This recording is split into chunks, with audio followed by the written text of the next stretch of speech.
talks on restoring a deal to curb Iran's nuclear program and ease sanctions are near conclusion, a Russian envoy said on Tuesday, and sources close to the negotiations said a prisoner swap between Iran and the United States is expected soon. Apparently, the negotiations on restoration of JCPO are about to cross the finish line, Mikhail Ulyanov said on Twitter, using the 2015 agreement's full name, the Joint Comprehensive Plan of Action. Last week that a U.S.-Iranian deal was taking shape in Vienna after months of talks between Tehran and major powers to revive the nuclear deal pact, abandoned in 2018 by then U.S. President Donald Trump, who also reimposed extensive sanctions on Iran.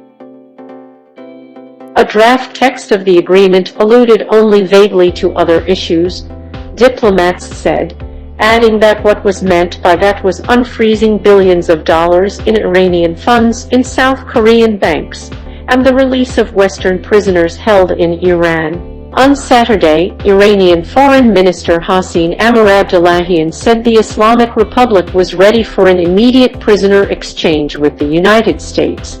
Iran has always and repeatedly expressed its readiness to exchange prisoners. Months ago we were ready to do it, but the Americans ruined the deal, a senior Iranian official in Tehran told, without elaborating. U.S. negotiator Robert Malley has suggested that securing the nuclear pact is unlikely unless Tehran frees 4 U.S. citizens, including Iranian-American father and son Bakr and Siamak Namazi, that Washington says Tehran is holding hostage. 6 years ago the Iranian government arrested Bakr Namazi, and they still refuse to let him leave the country. Malley tweeted on Tuesday, the Iranian government can and must release the Namazis, Imad Shargi, Morad Tabaz, and other unjustly held U.S. and foreign nationals.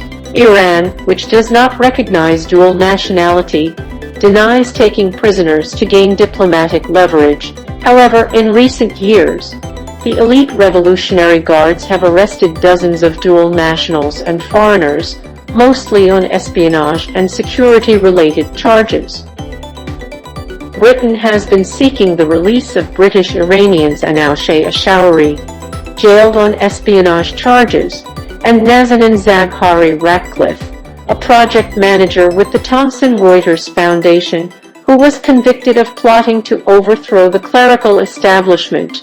Tehran has sought the release of over a dozen Iranians in the United States, including 7 Iranian-American dual nationals, 2 Iranians with permanent U.S. residency, and 4 Iranian citizens with no legal status in the United States.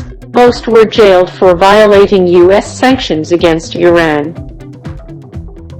In the latest comments on the final phase of 10 months of nuclear negotiations, the talks coordinator, Enrique Mora, tweeted that key issues need to be fixed but the end was near. Several Iranian officials, who spoke to Reuters on condition of anonymity, said some minor technical issues were being discussed in Vienna and that a deal was expected before the end of the week, though adding that nothing is agreed until everything is agreed. Separately, hardline Iranian President Ebrahim Raisi told gas exporter countries on Tuesday to avoid any cruel sanctions imposed by the United States on Tehran.